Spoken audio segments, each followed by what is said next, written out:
Stranger.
Folks, welcome inside the Parisi Palace, high above 3773 East Broadway. This is a live edition of the Jake Feinberg Show.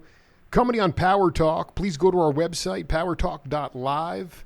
Download our free app and stream all of our live local programming, including Solomon on Blast, the Jim Parisi Show, and yours truly, the Jake Feinberg Show. Can't thank you enough for making us part of your day today. And without further ado, I want to bring in a cat that I've been looking for a long time. And is a cat that has been expanding musical vocabulary on the bandstand in the 21st century, trying to, avoid the formula trip that has become all too commonplace at the live music event where we have been taught to sit and watch people wank on stage. And what winds up happening with me is that I wind up staring at the wall. But my guest today is he's an improviser. He learned how to improvise on the bandstand, and he's played with a lot of luminary cats, a lot of the elder statesmen. But most importantly, he's part of my peer group who's looking to reinforce and teach younger generations how real music is made. Tommy Hamilton, welcome to the Jake Feinberg Show. Jake, it's a pleasure. It is a pleasure, man. How are you sitting right now? How do you feel about the Eagles right now?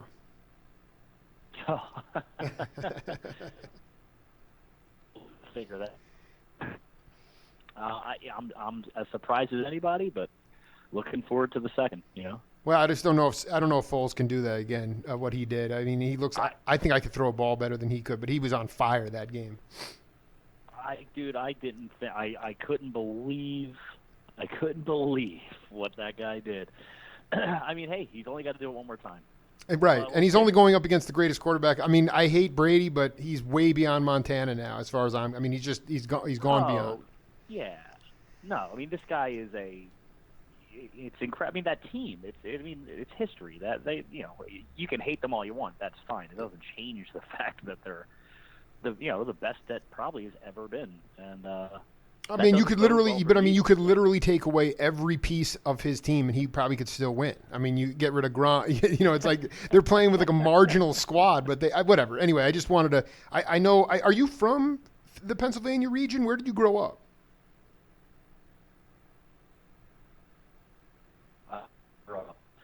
And I moved around a bunch in my 20s, but I am back there now, and I split my time between Gettysburg. I have a farm with my brother in Gettysburg, which is where I currently am.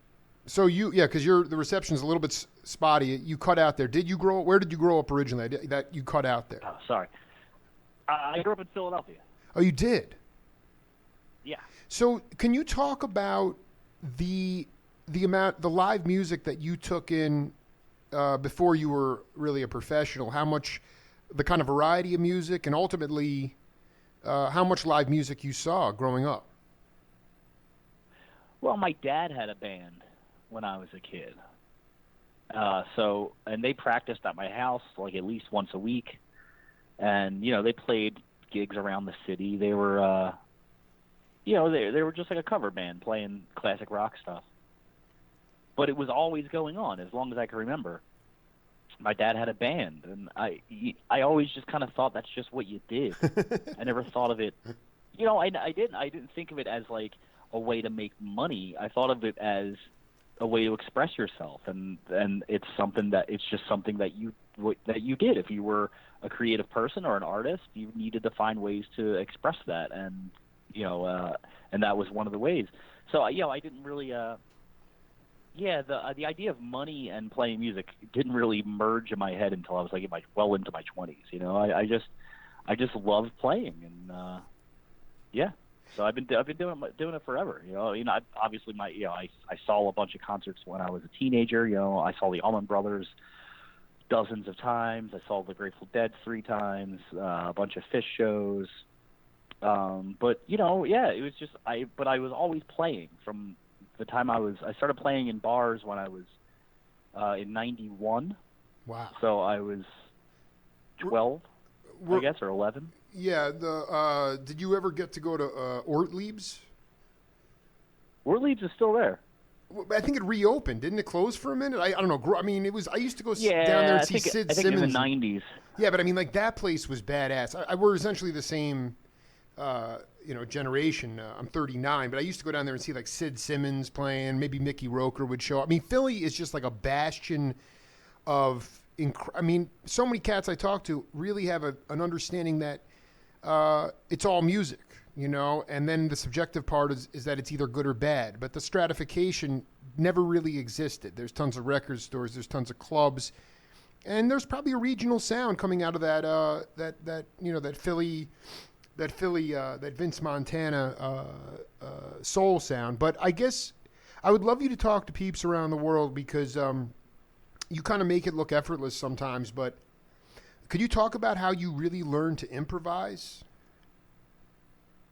Sure. It was from the get-go, kind of. I have an older brother who's 5 years older than me, and he started playing drums when he was like 6, and then as soon as I was old enough to hold the sticks, I was like, well, I'm going to do that because that's what he did. Right. So when he started playing guitar, I was probably close to like 10, and I was, he's my older brother, so I wanted to do what he did.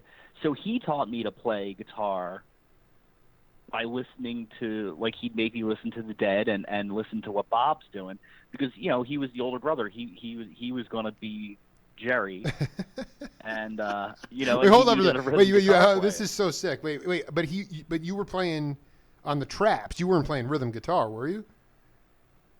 Yeah, rhythm guitar. So he was going to be Jerry. He was going to be Jerry, and he was telling you listen to what Bobby's angular whammy bar hits, and you were playing rhythm. Yeah, basically, I was like, look, I want to play guitar with you, and he's like, well, this is what you need to be learning, and this is what you need to be doing, and I learned to play by playing that music, with my older brother. I started, like I said before, I started playing in bars and stuff when I was about 12, and doing that kind of thing. It was always about improvising. It was never, at no point in my life was music ever about recreating something or trying to sound just like any kind of record or anything like that. It was always about making it your own and saying what you're going to say with it. I honestly didn't know. I didn't know that bands played concerts like, doing the 90-minute set every night type of thing. I didn't know that was a thing. I thought everybody played concerts like the Dead or like the Allmans, where it was a different show and different things happened every night and stuff like that. I just thought that's what you did. So your dad had essentially a classic rock group. It was not like a group that was playing in odd meters or was not playing like Grateful Dead kind of music. But your brother got off on that, and then he hipped you. No, my dad's band also. They played the Dead and the Allmans. Oh, that is sick. So your dad was playing Dead tunes with you growing. I mean, that is so. This is the lineage that I'm talking about. I mean, because I just feel like in so many ways, You talk to younger peeps today. I mean, especially musicians. It was as a given. You know, maybe their dads were big band directors, but the music came from inside the house. It came from the family itself, and then more importantly, the regional sounds before we were all interconnected came from the community, and that really does sound like what happened with you, where it just grew from inside. Yeah, absolutely. It was, you know, I mean, my mom as well. You know, they both, my mom was and still is way into music. You know, and they always kind of like tried to make sure that I wasn't getting wrapped up in like the other parts of it. You know, like I mean, I went through like a Van Halen phase, hair metal, Ozzy, that whole phase in the late '80s and early '90s and stuff. And they would always like, listen, man, the music is fine. It is what it is. But like, remember that it's about the music. It's not necessarily about like, the teased out hair and doing karate kicks on stage and shit like that. It was always a thing of just trying to make sure that your eye was on the ball. It's like, regardless of what you're listening to, there's it's supposed to be about some kind of statement and some kind of art. Well, I was going to say that as well. I mean, I wonder today, do you feel like when you're working with younger cats, especially, that it's just hard because, like, I have two younger daughters, and their ears are getting blown open by 84 help slip Franklins and things like that. I mean, they're inundated with that stuff. But it's the idea of looking at a guy like Justin Bieber, and younger peeps are saying, look at his fame and look at his fortune, but not the musicianship. You don't see anybody Ornette or Coltrane. The idea of saying, well, that's art, and therefore, see, what you were talking about before was it didn't even dawn on you, the idea of playing music for money. And I'm not trying to be Pollyannish because, you got to sing for your supper. But what do you talk to younger cats about that have been built up with this idea that it's really about fame and fortune more than it is about musicianship and artistry? Man, it is weird. I mean, just the way things have gone socially, people, with the dawn of, you could probably trace it back to Paris Hilton, of like people, they just want to be famous, as opposed to obviously a generation before this one. If you wanted to be famous, it was for doing something. It's like, I want to be famous because I'm a great athlete, or I'm a great musician, or a great politician, or whatever. And then it turned into, well, you can just be famous. Exactly. Yeah. That in itself could be its own thing without the substance and the reason for it. I don't want to sit around and be like the crotchety old guy. Like it is what it is. I just try to make a difference with the people that I can, and just, I try not to be like, I try not to shut anybody down as far as like, no, that's not right or that's not good. It's always just like, hey man, how about, just try looking at it this way and just try to help steer things, instead of just, like nobody likes the jaded dude, like no, the, but what the you know what it is? How about is, this though? How about this line? The idea is salvation and sustainability within music. Do you talk to peeps about the idea of saying, if you're going to be in this for the long haul, what's the Tom Hamilton ethos about being in it for the long haul? Because you're not being the crotchety old guy, but that you have to modulate all the things that come with fame and fortune and the ups and downs and the valleys and all that stuff. It's the idea of saying, what are you in this for? And if you're in it for the long haul, this is the mindset you need. What do you tell peeps about that? Well, that sounds almost verbatim. It's. I mean, that's what it is. You can be successful as far as like your popularity and stuff like that, and that's really cool. But if it's something that you want to be doing for the rest of your life, you got to be, I guess, being prepared for when you're not the hip thing. It's like being a nobody and being somebody. It should be the same work ethic. You know what I mean? Like you should just. I just tell people, look, man, try to work harder than everybody else. keep your head down and just go, and if people take notice and if people grab on and are into it, that's awesome. And if they don't, well, that's awesome too. It is what it is. It doesn't matter. What matters is that you're like really trying to better yourself every day as an artist, as a player, as a person, and just trying to do things for what you feel are the right reasons. That's I feel like that's like really all you can do. And at the end of the day, you hope it pays off. I mean, I was a plumber until 3 years ago. We're the same age. I'm 39 as well. Yeah. And I was still remodeling rich people's bathrooms on the main line outside of Philadelphia until 3 or 4 years ago. So, I mean, would I at the time probably would have liked to have this kind of comfort in my 20s? Yeah, for sure, man. But that's not always how it goes. And it's like, and if this is a long-term thing, well, then, it doesn't really matter. It comes when it comes, and it'll go away when it goes away. And, you still just have to be working and trying to make the best music you can.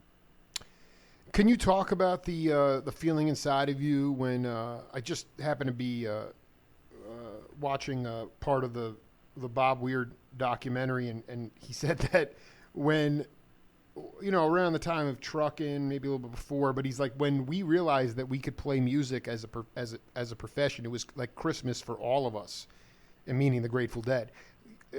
When you turn that corner from blue collar work, which is still completely legitimate and admirable and brilliant, when you discovered that you could play music full time for a profession, what was that feeling like?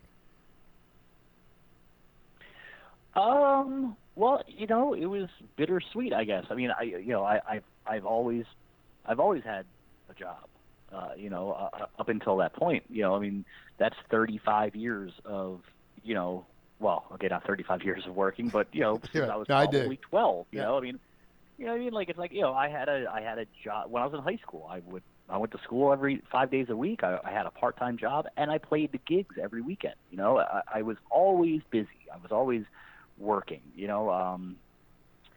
so when I got to the point where I stopped working, it wasn't like me flipping off my boss and being like, I'm out of here type of thing. It was just, I all of a sudden was too busy to work. And that was really it. Even if I would still have done it, it's just like, I would have adjusted my life accordingly. The thing you learn when you kind of take the stairs instead of taking the elevator up, is you learn to not really worry about creature comforts and things like that. So I've always been fine with ramen noodles and living in my car for a period of time, stuff like that. It just was what it was. I didn't care. I got to play music, and that's all I really cared about. So when I got to the point where I couldn't work anymore, it was a little bittersweet because I kind of missed it. I was like, oh man, I've had a job forever. That was something outside of music, and I liked plumbing. I thought it was cool. I got to use a different part of my brain, and it was my boss was one of my best friends, and nobody cared who I was when I would go to work. Nobody cared if I played guitar or who I played guitar with. Nobody even looked at me. I was just the guy that handed the real guy tools. Nobody cared about me, and I enjoyed that. So yeah, I mean, it was cool, but it wasn't some like big ceremonious moment. It was just kind of like, oh well, shit. I guess I can't come in anymore because I have all of these shows to play. Interesting. That's fascinating. That's fascinating. That was kind of it. It was, I mean, it's my second interview with Neil Casal. He talked about walking around Ann Arbor when all his peers were going to undergrad because, you're supposed to go to college and that's what society says you should be doing. And Neil was stealing ramen noodles and ho-ho, and well, they didn't have Wawas out there, but he was stealing cupcakes and ramen noodles out of the gas station and living in a freezing barn, and it never occurred to him to do anything differently. So I mean, I guess it's just the idea of a calling. I mean, even though yes, you were bummed that you weren't going to be with your boss and using that part of your brain. Have you had a calling, do you believe? Has music always been a calling for you? Because not that you look down on people or pointed fingers at people, but it's just the idea of saying, this is what I always get off on, and now I get to do it, and I get paid for it. Yes, I do think it's a vocation. It's not just like, it's not it was never, hey, I'm going to do this so someday I could be famous or wealthy or anything like that. It was just, I get so much pleasure from doing it. I enjoyed, and I still do. I enjoy, working with other people to create something that's bigger than us. It's a wonderful feeling, Absolutely. And that's, I don't know. That's just what it was, and so it was never about anything else, and I think that's why I always kind of had a hard time understanding when people would make certain decisions that are like pretty obvious, like, people heard a kind of music and just was like, well, I'm going to do that because because people like it or because it's successful, and making decisions based on the probability of success. And that always was just that. It's just, to me, that is weird, and it's hard for me to understand that. It's like, well, who cares about the dough or like the party or the chicks? Like, yeah. If you're not, it's like if what you're doing is not that awesome or already being done, right? I never really understood the point of it. Yeah, that's what McLaughlin said. What's the intention? What's your intent? And I think that you authentically you teed that up. And honestly, if everyone in the Philadelphia offensive line brings that mentality to the Super Bowl, they're going to win that game. But I want. Where are you from, man? I'm from Long Island, dude. I mean, and I don't. I'm a big Detroit fan, but I knew you were marinating somewhere in Pennsylvania, so I was like, I got a lot of friends from Cherry Hill, and I feel like in so many ways that. Oh yeah, I was just saying. I mean, you know a lot lot about the area. Well, I know. I mean, honestly, most of my best friends are from Jersey. And I live in Tucson. I mean, all the magic in my life and all the adversity, everything has been magical down in the desert. So, we have a game in this program called Name That Voice. I want you to take a listen to this clip, and then we'll come back and break it down. He's not as involved in like having the set list. When we do Billy and the Kids, he kind of leaves the set list writing to Tommy Hamilton and some of the other guys. So very different in that way, but they both are exploring at all times and wanting to push things out. Billy's a little looser. Billy's not really as concerned about the time fluctuating, whereas Adam's very much like he wants the time always to be right there, unless that was a planned thing to change the Interesting. tempo. So let us. Yeah, go ahead. No, it's like sometimes. Well, that's the thing about the Dead is that the tempo shifting and this kind of like I call it the egg because the egg kind of rolls over. Yeah. You know what I mean? It rolls over. We always get there though. Like we don't know when it's going to roll over, but when it does, we're usually there. It's all about paying attention. You have any idea who that is? Oh, of course. That's my buddy Kraz. It's Kraz, baby. That was from an interview I did from September 2016, and when he mentioned your name at the time, it didn't register, but I was like, what a great, how cool is it that Tommy Hamilton has an opportunity with Billy and the Kids to make up the set list? And we let in with September 18th, 2015, Billy and the Kids from the Red Rocks. And I kind of wanted you to talk about that. The idea of loose with the time, Billy being loose with the time, and how he held it together. Because, Mickey was a great percussionist. And you talk to a lot of people around. Mickey had a very hard time keeping time. Billy kept time, and he kept the thing together with the Dead. Otherwise, it would have been a mess. And I really wanted you to talk about that fluctuation of tempo, how you work with that, playing with Billy, and just in general, if you want that kind of loose rhythm feel in your rhythm sections in your own band. Well, first of all, I said earlier, I think, I started as a drummer. I've been playing drums since I was 5. Mm-hmm. So, my sense of, I think of everything from the drums out. It's, I don't know, man. There's, I like, again, it goes back to the band thing.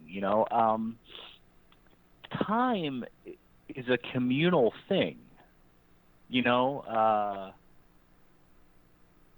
Well, I guess in a band like a band that is very loose and improvises a lot. Hearing, Eric talk about Lettuce, and it's like, well, yeah, that's a funk band. That's, Right. So it's like, the time is being dictated. It's like, no, this is what's happening, and that's what a lot of rhythm sections are like. But I feel like, you listen to the Stones or the E Street Band or the Dead. The time is, it's certainly by committee. I feel, it's like, I don't know if you ever had a chance to hear any kind of multi-tracks of any of those types of bands, but if you like an E Street Band, I had heard this one E Street Band live multi-track, and I was able to listen to just the guitar, just the bass, and really just listen to each thing on its own, and it's questionable. When you listen to it on its own, you're like, well, what the hell? Right. And then when you pop it into the mix of everybody, you're like, oh, there it is.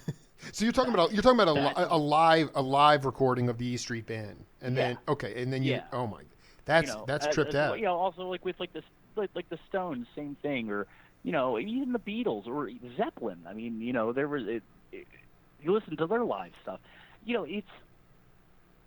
It's tempo by committee kind of. You have people pulling here and other people pulling there, and it just kind of works its way in to whatever it ends up being. It's so I think that's interesting, and I enjoy that. I enjoy the fluidity of time. Hey, J-Rad, you listen to stuff we're doing.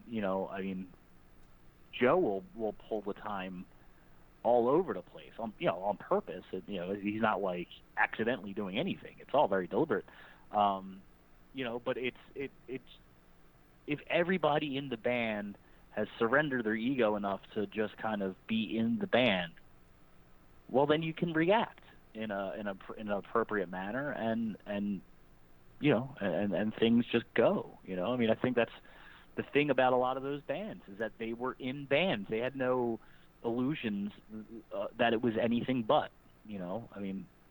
Led Zeppelin was 4 incredible dudes, but it was without, unless it was all 4 of them, it wasn't Led Zeppelin, and that was something that they were all aware of, and you could hear it, so yeah, I think, you circling back for a second to the younger generation Sure. thing or whatever. I think that's the thing that is kind of the bigger drag for me, looking at what's going on, and even being a part of what's going on, is, man, it's in where we are with the narcissism that has been brought about with social media and things like that. People aren't necessarily as into being in a band. People either want to be a hired gun that has a name, or they want to be the artist. I dig. This is they want to come in and have their own signature, role in the group. They don't want to be part of what you called. I think what you said, a group. You're referring to time. You said a group time or something. It was all communal time. Yeah, exactly. Being a part of, being a cog in the machine, being Right. a part of something that is, it's not about you. It's not about you, and that's a thing that I feel has been lost significantly, with the the explosion of ego, I guess. But okay, so let me narcissism ask you stuff. something. I want to ask you a question because this is really important. We're Gen Xers, younger generations. Is it just that they have not had? Because I mean, you can point to the narcissism. It's all how you use new media, and there are, you can. There are plenty of cats that, they were the leader of the band and it's been going on for time. But when you talk about the Stones, you talk about the E Street Band, the Dead, so many of the jazz bands. I mean, Art Blakey and Dizzy, those guys it was like an apprenticeship. And then you'd move on and become a leader. And so is it a combination of instant gratification? Is it a combination of overnight success? Is it a lack of a touring circuit? Meaning, there's no opportunity for younger cats to actually form bands and survive for a long enough time where they can understand the spiritual quality of the transcendent music of listening to each other, what you guys do on a pretty consistent. I mean, what's the ingredients beyond the ego's always been there. We've always been that. Yeah, I don't know though. I honestly I don't have an answer for that. That's a pretty large. Yeah, no, this is the Jake Feinberg show. You can say that. It's fine. It's no problem. It's just Yeah. But I will say I think it's okay. How do I? Well, okay, we can keep the Grateful Dead as an example, since this seems to be the conduit that we talk about a lot of things. You have musicians that grow up and they listen to the Grateful Dead, right? Right. And they're like, well, wow, I want to do that. I want to play that kind of music, right? So 9 times out of 10, or at least in the experiences that I've encountered of meeting people, everyone wants to be the Jerry. Well, that's not how it works. No way. You know what I mean? No way. And That's why? And not why? the way And it that would. works. Yeah. I mean, okay. Go ahead. I don't want to lose your train of thought. Well, but you know what I mean? Like, it's like everybody, and like the irony being that even Garcia didn't want to be Garcia. Exactly. He wanted nothing to do with it. It's everybody wants to be the star, and it's like, look, man, I don't know. That's not what it's about. There's such a thing as a greater good. There really is, and it's like, listen, everybody can't drive in the left lane. That's not the way it works. You need to know. You need to be self-aware of what's going on around you. You know what I mean? So I understand the left lane is where a lot of people drive, and maybe it's easier for you or something. I don't know. But if you're doing the speed limit, you can't be in the left lane. You know what I mean? You got to move. Just get out of the way. And, I think there's a lack of that self-awareness, I guess, where it's like, realizing what your strengths are, what your weaknesses are, and either working really hard to get better at your weaknesses, or being in a band where your strengths bring your strengths to the table, but you're surrounded by other people whose their strengths aren't the same as yours. So when you put it all together, it's one awesome unit. You know what I mean? Well, you're breaking down essentially why we're at a 50% divorce rate in this country is because I look at my parents' generation, and they did exactly what you just said. They accentuated the strengths of what the person brought, and they didn't resent the weaknesses. And in my generation, it's more resent. Depending on the situation, the relationship you're in, you don't ever respect what the person's bringing to the table, but you really can't stand what they don't bring to the table. And there's an interesting mentality with that. I also wonder about the listening part of it, because the more I only listen to the early 80s of the Grateful Dead. I get caught in a time warp. I never saw them live. And the thing is, I don't know why everybody in that band, with maybe the exception of Mickey, was kind of, you would pick up on somebody else. Phil was not a pocket bass player. He was off on his own. In fact, many people, if Bobby was driving the rhythm, people were following him. And Billy was the same way. So it's like, do you understand that you still have the opportunity, even if you're not up there saying, look at me, look at me, look at me, you're not the leader, you're still going to have a chance for your own voice to be heard. That's the disconnect. That's why I don't understand younger cats don't get that, especially when you're talking about something like the Grateful Dead where it's very fluid. You're still going to have a chance to express yourself. I mean, hey man, you're preaching to the choir. I understand that. Man. I don't know. It's we're certainly teetering on the jaded old guy talk thing, which is again, not necessarily an accurate representation of how I feel. It's just, I just think again, it just comes back down to like self-awareness and being okay with your role, and just being like, hey, you know what, that I'm not that guy, I'm this guy, and I'm gonna be the best. I'm gonna be the best, and uniquely me. I think more than anything, that's the most important part is just being uniquely yourself in the music. Not being, I'm not the best guy that sounds like X, Y, or Z. It's like, no, I'm just like, I do my own thing, and that's cool.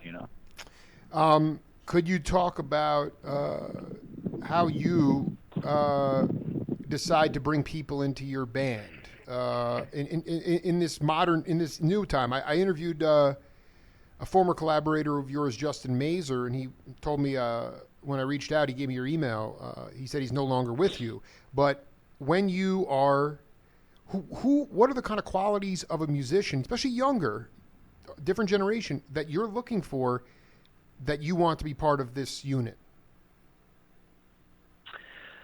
Well, yeah, I mean, somebody who isn't just looking out for themselves.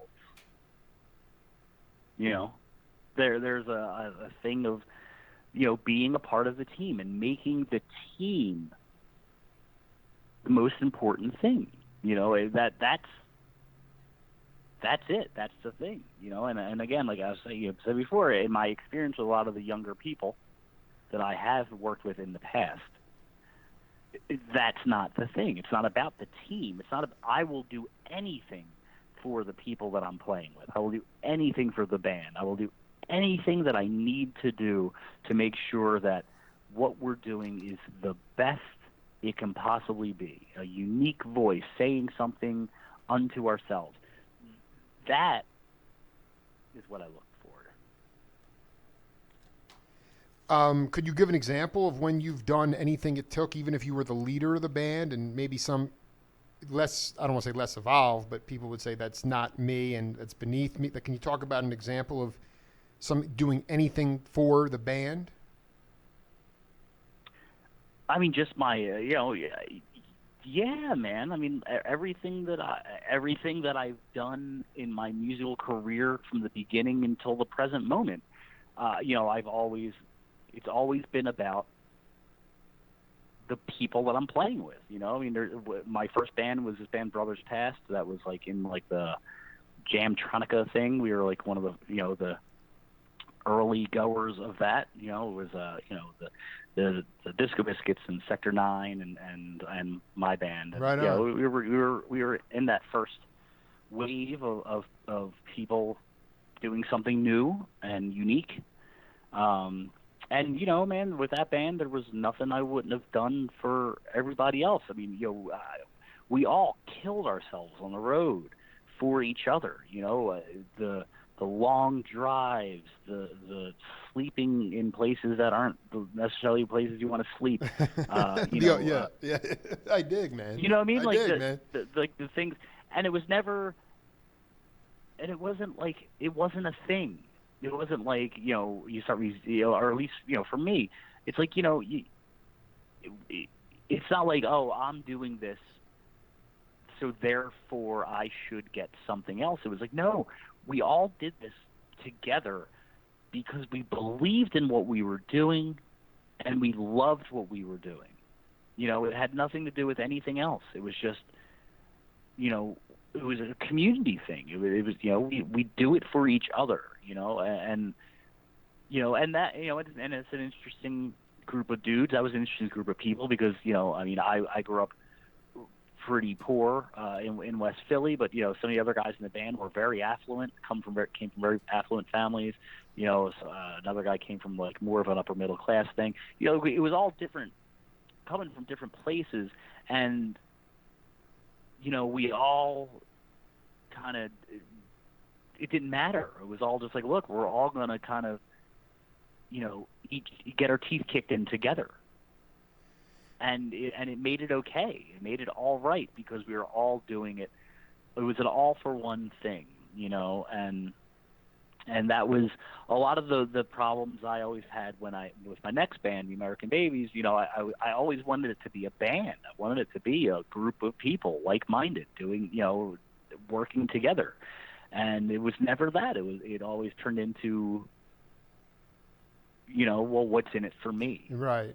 Type of thing. Right. And like as soon as that, as soon as it turns into a, ego trip in any way, shape, or form, I was like, all right, man, I can't work with that, and I would have to get new players,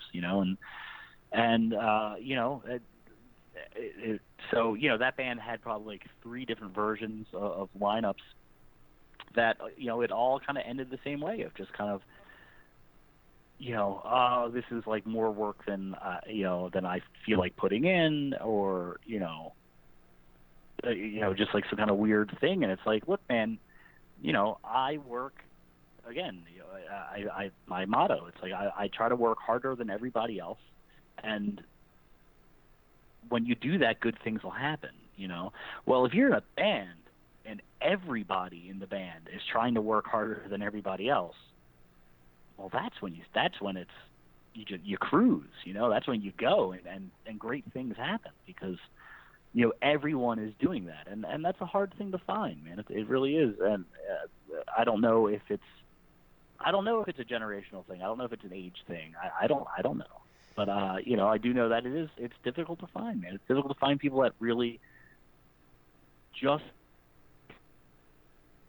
24/7 as hard as they can on music, and not be worried about what their significant other thinks or money or buying a house or any of that shit, which are things that will eventually come if, you're good at what you do and your intention is right. Eventually the good things will happen. But like that can't be your focus. Your focus has to be on the art. Your focus has to be on each other and building something bigger than some of its parts. No, I mean, well, we're evolving here every second we're talking to Tom. I'm really enjoying talking to you, man, because it's a grounded thing.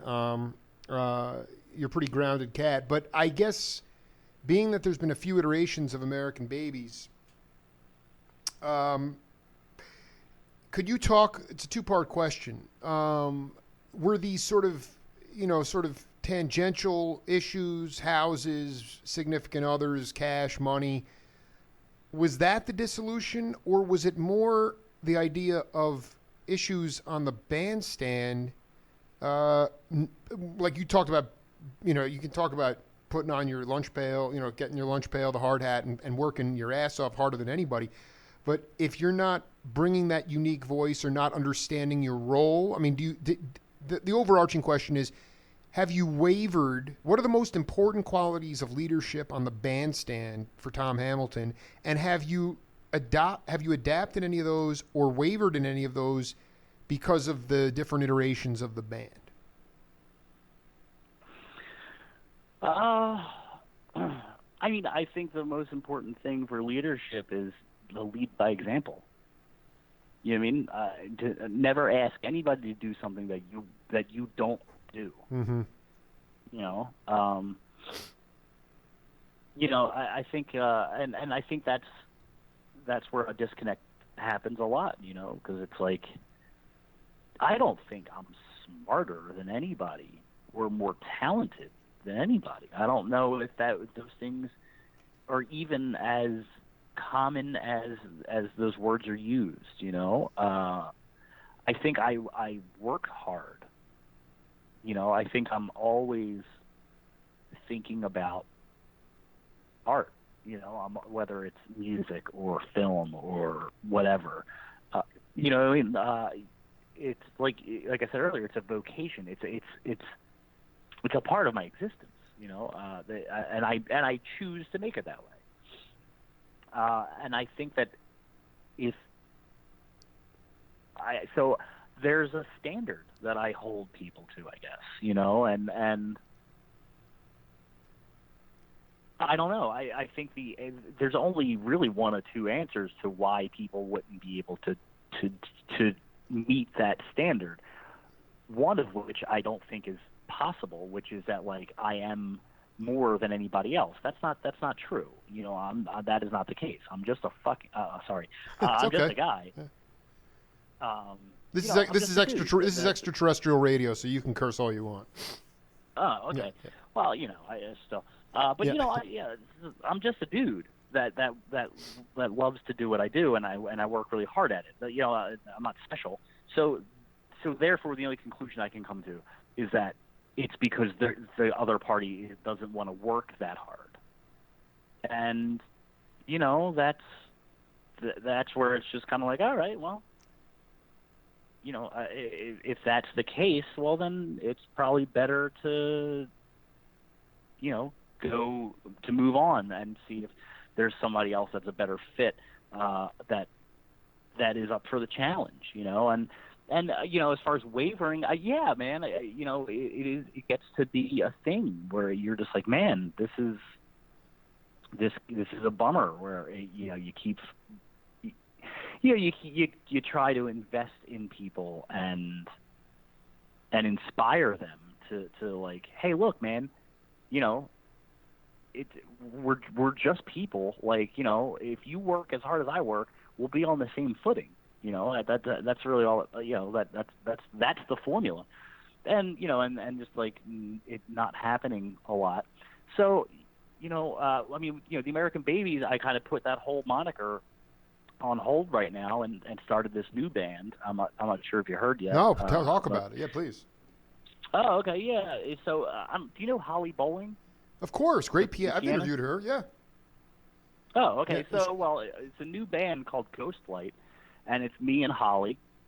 Are the more known of the folk, and it's Raina Mullen, who was in American Babies with me. Sure. And this drummer named Scott Zwang, who was in a band called Dopapod for a while. And a bass player from LA, this guy Steve Lyons that I know, and and we're just starting fresh, it was and trying to make it a band, and so far it seems like it's going pretty well. We've been in the studio writing a record, and again trying to foster that environment of creativity, equality, and quality. It's like, look, man, we're all in this together, regardless of age or how many years this is to go. It's like I'm the oldest dude in the band, obviously, and but I'm not any better or worse than anybody else that's somebody who is in their 20s that hasn't played it or toured as much as I have. It's like, look, it's not about hierarchy. It's about knowing what you bring to the table, knowing what you're not good at, and everybody working together to help each other get better. And that's what we're doing. And it feels good, we're about halfway finished making this record, and we have a pretty nice tour for our initial tour, going coast to coast in the spring. And you coming to Arizona? Are you going to come to Arizona? I don't think we're coming to Arizona on the spring tour. The fall tour will be out there. Yeah, well, no, this is my question, though. Number one, you brought it up a few times, like, I'm not better than anybody else. This sort of leads into something, I talked to a lot of I've done about 2,000 primary source interviews, a lot of cats that are definitely gray beards. elder statesman from the jazz community, and the old school cats had a very interesting way of communicating on the bandstand. Basically, it was nonverbal, and we are a very verbal society now. But do you have like a certain? I mean, like I was interviewing this drummer Chris Parker, and he was on tour with Bob Dylan, and Dylan would not really talk at all when he was going through tunes. Chris would look at his body language on stage, and that would dictate a lot. But are there nonverbal qualities of leadership that you think are important? And I mean, are you more of a nonverbal leader than a verbal leader on the bandstand? I wouldn't say either way. I feel like, well, it depends. Like a band like J-Rad, like the Almost Dead thing. We don't really need to talk at all when we're on stage. We hardly ever do. If me and Joe are talking about anything, we're probably like saying something funny to each other, right, that has nothing to do with music. Right. And that is because that's five guys that I think all have a pretty identical view of what goes on, which is pay attention all the time. Always be paying attention to what everybody's doing all the time, and react accordingly. So you don't need verbal cues when you're listening. When you're listening to what's happening and reacting, there's nothing to talk about. There just isn't. There's right. No, but I mean, do you think do you think at a certain point, I mean, with American Babies, like there was because you grew up with drums, did you ever have to modulate on the, I don't want to use micromanaging, but the idea of like sort of telling, J-Rad's different. Yes. Okay. I interviewed Marco. Well, yeah, those guys have incredible time feel, and you guys all are steeped in that, and like, sort of, you're almost like jack of all trades as it relates to musicians. But I'm talking about as you as a leader, where you kept saying, I'm not better than anybody else, but because you have an understanding of the dynamics, the theory, the music, and you've had, you've been growing up with your dad and your brother, did you have to let go of that sort of that management style to a degree? Yeah, I mean, that's where I guess the frustration would come in with some of the versions of those bands where, it's just like, look, man, all you got to do is pay attention. Yeah, it's frustrating as all get out. Yeah, I dig, man. I dig. Yeah, it's like all you got to do is listen, and here, it's like, it's not about hearing the whole thing, or seeing the whole picture. The things that make make unique decisions, it's when you react to the things, the minutia, the little things, the subtle things that you only hear or you only see if you really are paying attention. Like it's like watching a movie, right? And you watch, it's like you watch, I don't know, the opening scene of The Godfather, right? And okay, if you watch the whole that whole scene, and you're paying attention to the subjects that are in the center of the screen, well, okay, it is what it is, right? But if you watch it over and over again, you could start watching the scene and not looking at Brando. Watch the entire opening and just look at the cat that he's holding, or just, look at, when you could see Robert Duvall in the background, just look at what he's doing while he's not saying anything. You know what I'm saying? These are the little things that make the big things mean more, and when you start realizing those things and seeing those things and understanding what those things do to help the leading role, or whatever the main, the meat and potatoes of the scene is,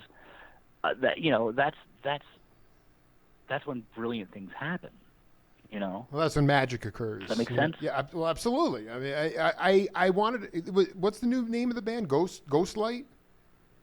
Yeah, Ghostlight. So this is my question because, I mean, you listen to all sorts of. I mean, you have a large palette as it relates to music, but I'm curious about the idea of being in the studio before the songs actually develop their own personality and vibe. I go back to the period of time that I love with the Dead, just the idea that I mean, essentially, I was talking to my buddy yesterday. I mean, if Garcia had died in '84, which he should have, really, it was near death, and he went into the coma in '86. That band would have been done. They would have disintegrated. There would have been no touch of gray. History would have been completely different. But the great thing is he did come out of it, and they made this huge hit in Touch of Grey, and they took off. But the point is that they worked out those songs on In the Dark for 7 years before they went in the studio. And I realize we're talking about an already established band that had a lot of money, but is there something to be said about, like, you're in the studio with Holly and Raina and this new rhythm section. Do you think that that's the best way for the song to grow personality-wise and then take it out on tour? Or would it be possible, I guess, also for your new band to go on tour first and work these things out, even if you fall down and fail a little bit, and then get in the studio? I just would love to get your thoughts on that. Yeah, I mean, well, it all, there's no right way to do it, you know, No. Which is reality, No. you know. So I think the ethos that we're all coming at it from is that, you know, there's two different bands. You know, there's the band that you are when you're in the studio trying to make a statement, you know, capture a moment in time, which is, you know, what a record is. And then there's the band that gets to open that thing up, that capsule, a time capsule, gets to open it up every night and make something different out of it. You know, it's like, hey, what can you make out of this? Well, I can make a brooch or a pterodactyl, or, you know, you know, you can, you know, it's like you can do anything you want with songs.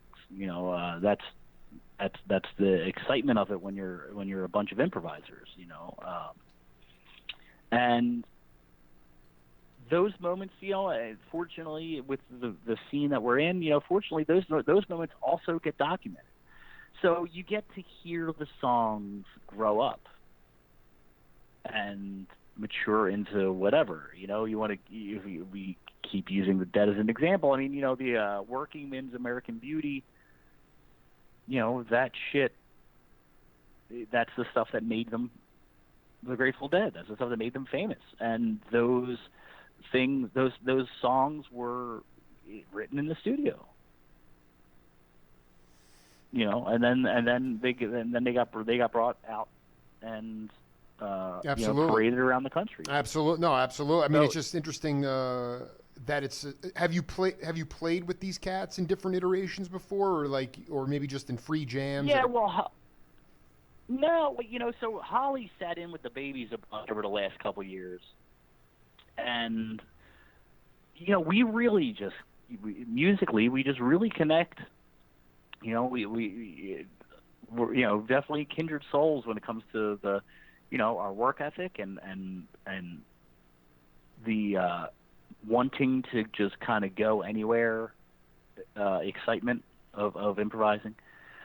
So, you know, there was a point where I was like, well, shit, man, maybe I'll see if Holly wants to join American Babies, like as like a full-time thing.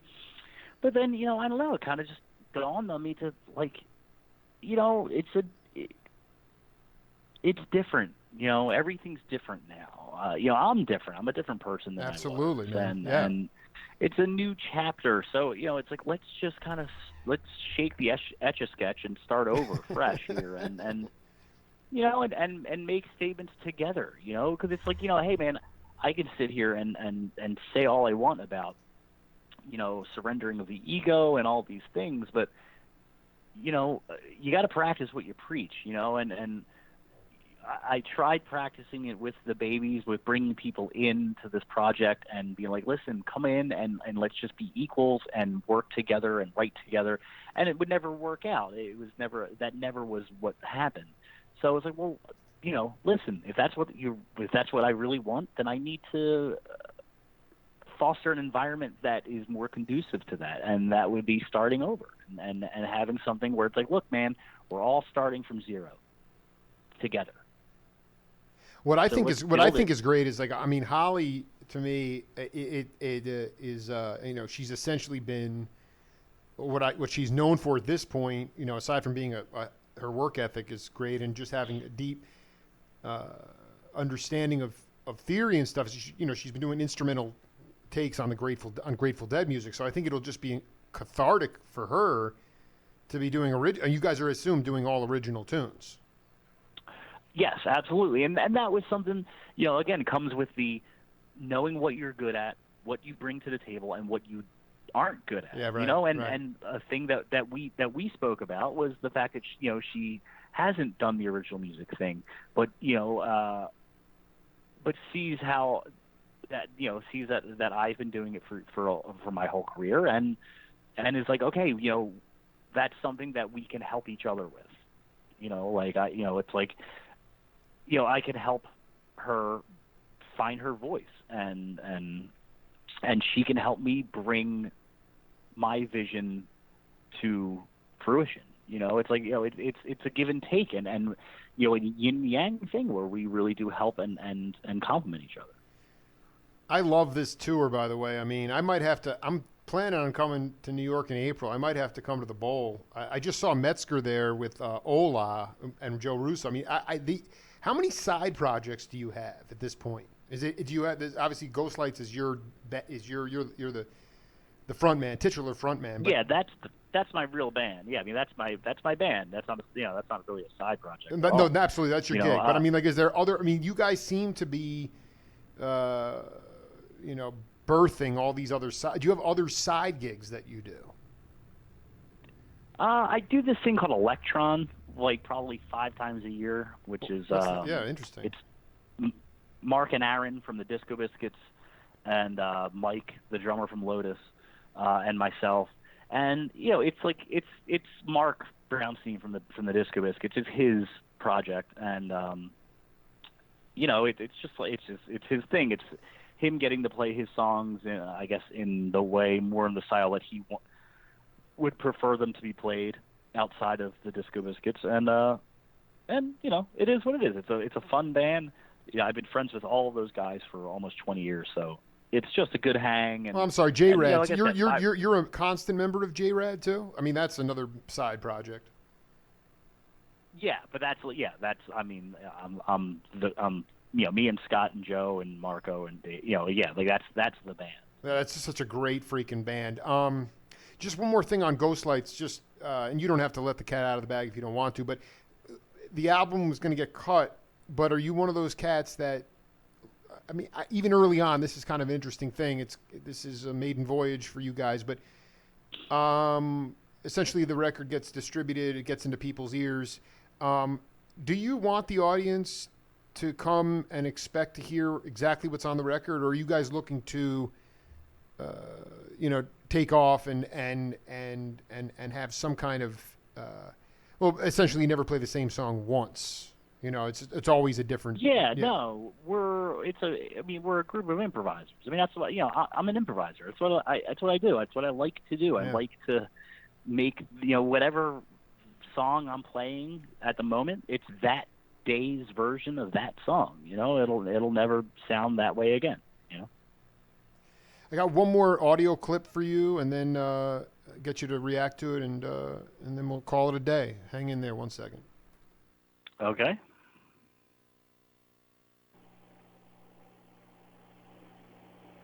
I mean, I ended up, going into rehab, and I had to, move out of New York. And, I had been playing, under the influence for so long that I wasn't sure what was going to happen, but, because of when I finally did get, go back and play, I mean, I have good friends in the business, and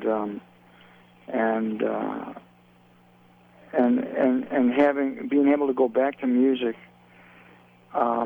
straight and still and love playing and be in the same situations with people that and not use anymore. I mean, it was good, and it was great to have that.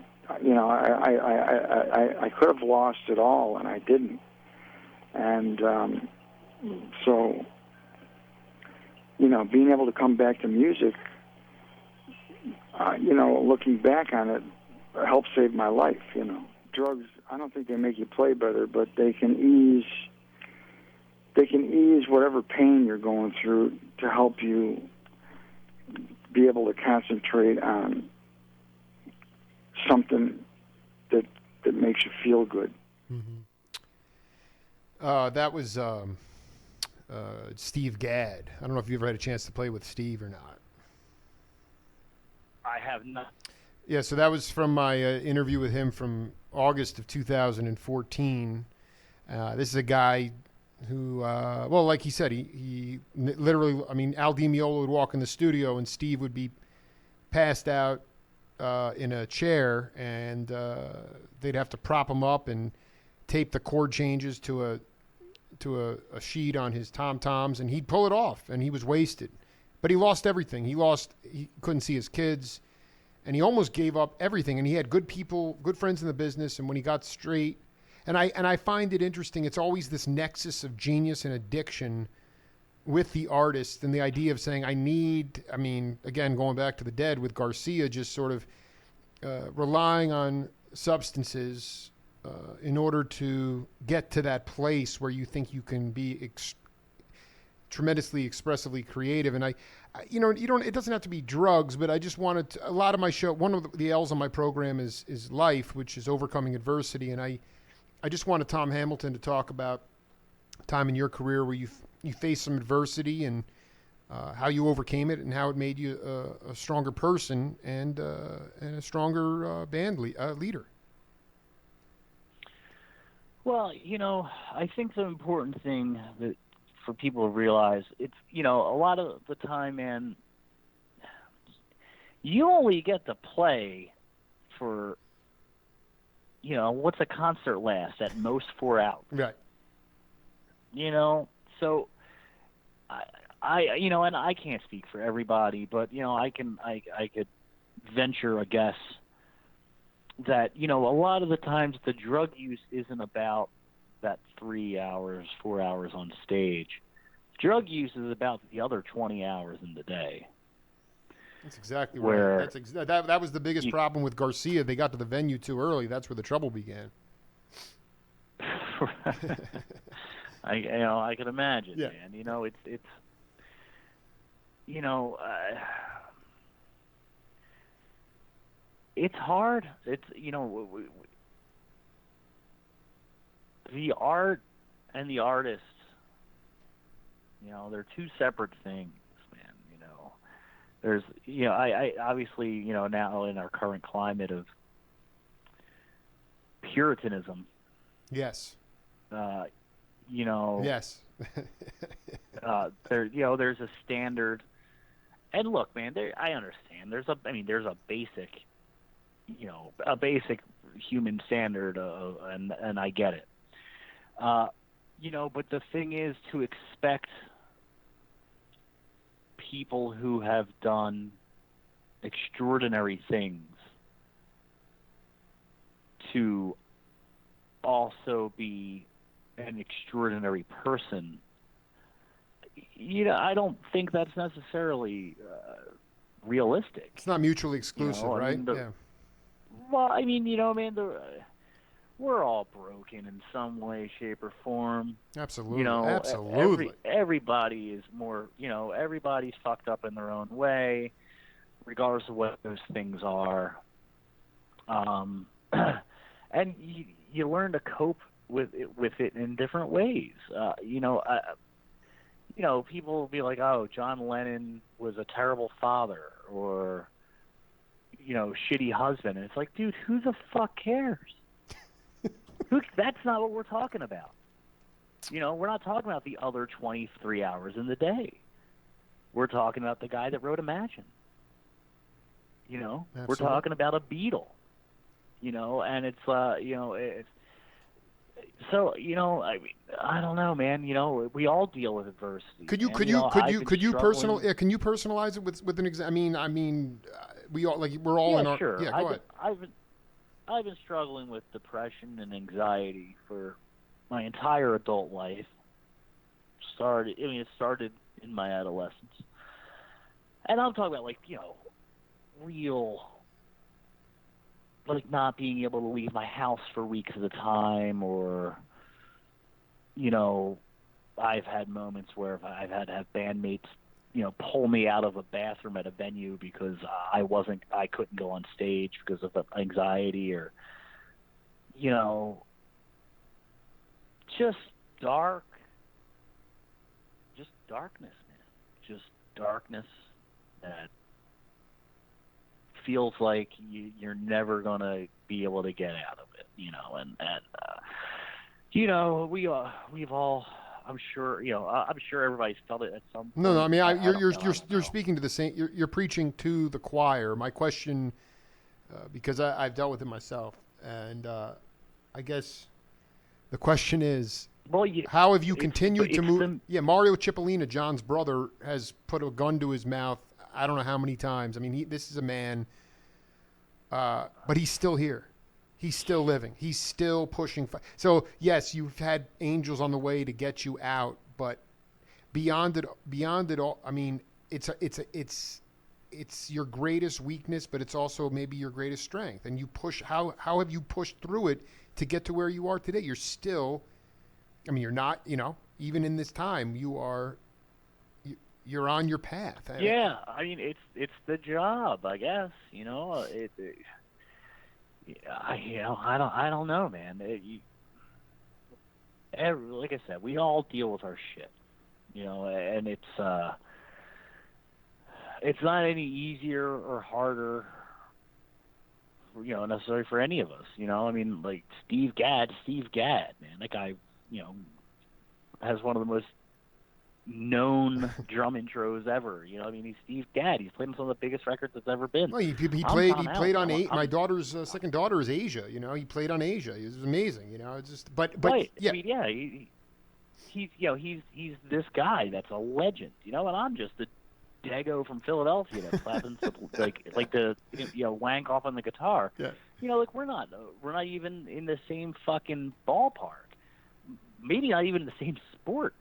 But you know what I it like doesn't about this is change I the want fact to that- take this full circle for a minute, because you talked about younger cats before with their egos, and I think it's like, can you just come in and be yourself and acknowledge that you have these shortcomings? And one reason I'm so proud to play that clip is because not only am I doing something singular on the radio, but it's the idea that Steve Gadd acknowledges that he was at the mountaintop and was out of his mind and everything fell apart. And so it's important for people to acknowledge, like you said, we're all dealing with it. How many of us have the guts? I read an article just briefly on Jambase where you talked about the same thing. You're willing to talk about specifically what it is that's, that hangs you up sometimes. And I think sometimes in this Puritan time, people are so guarded, so afraid, younger cats, that they really are afraid to come in and say what is really hanging them up. And therefore they put up a wall. And that's when you can't really communicate, Well, it's interesting, man. So I'm watching this Ken Burns documentary on Vietnam. Mm-hmm. Have you seen this thing yet? No, yeah, no. I mean, man, it is beyond intense. Like we're the same age. I don't know if it was the same for you, but when I was a kid, man, they didn't really teach us anything about the Vietnam War. Nothing at all. No. Nothing that meant anything, Right. So I'm now learning all of this stuff about it and the actual scope of it, not just the war, but the social impact and stuff. And it's like, man, people were writing this stuff. They were, and the country was embracing it. They wanted somebody to talk about this stuff. I feel like they're afraid to talk about anything that is a hot button issue without it being sanctioned and being like okayed by, you know, the Puritans on the you know, Absolutely. on the internet. You cut out again. Were you talking about cats that are coming back from Iraq and Afghanistan? I missed that. I missed that thing. Well, no, I mean, just about any of it, man. About Black Lives Matter. What's going, you know, about, you know, the fact that the cops are just mowing down African American kids, mowing them down, mowing them. You know, and it's like, you know, or the, you know, this Me Too thing, you know, where finally women are able and comfortable to be able to come up and be like, yo, dude, this shit is not cool and will not stand. And it's like, you know, can you even talk about it? You know, like, can I talk about it as a 40-year-old white guy? Right. I don't know. I feel like I might get, you know, fucking strung up for it because, you know, what can I possibly know about it? But that in the 60s and 70s, man, you know, you had the Stones talking about the riots, and you had, you know, CSNY talking about the anti-war movement, and people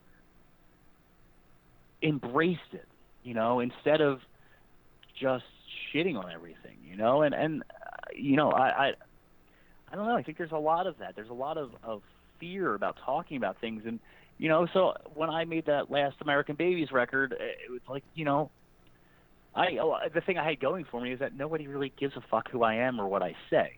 So, you know, I didn't really have anything to lose, and I still really don't. But, you know, it was like nobody was talking about that stuff. So let's talk about it, you know? So I made a record about depression and you know, what it can do to people. And, you know, yeah, again, nobody really even heard that record, but, you know, the few people that did, I think, you know, did identify with it and did appreciate it, you know, and I think that's, you know, we got to keep doing that thing of pushing the envelope and talking about the things that people don't want to necessarily talk about and address, because that's the job of the artist, is to give a voice to the people that don't have one, and to talk about the things that we as a society are afraid to talk about. You know, that's what it's supposed to be, or at least that's what I thought it was supposed to be. But yeah, I don't know. No, I do. I listen. What I'm saying is what I'm saying is that over the last 6 years, I've devoted my show to those things, and you know, so it's getting Stanley Clarke comfortable enough for him to talk about where he was at in his life before he became a Scientologist, and these revelations that we're all human beings, and there's no superhuman. There's no this caricature of the superhuman is just so beyond. And so I got to tell you, I mean, like at 39, I still have a long trajectory on what I'm doing, but I've also resigned myself to the fact that I'm totally cool with it, that a lot of this stuff may really resonate with peeps long after I've left this earth. So don't think for 1 second that just because your record in an industry that no longer exists didn't get heard a lot will not resonate long after you've left this planet and you're in some sort of different life at that point. I mean, that to me is the salvation. We live in a time of, not necessarily, we didn't grow up with instant gratification, but that's where we live now. People become successful overnight before they've actually done anything. But if you're writing about authentic things that people are dealing with every day, then this stuff will live on long after Tom Hamilton has transcended the cycle of birth and death. And I think you just need to know that. I've been on this trip for 6 years, and I'm just marinating in it, and I'm barely surviving, but it's feeding me. It's feeding me every day. And really, it's been cathartic to connect with my peer group, to know that there are cats like yourself and Marco, Metzger, all the list goes on, that are just, they want to work their ass off, but they also they know that they're part of something much bigger than themselves.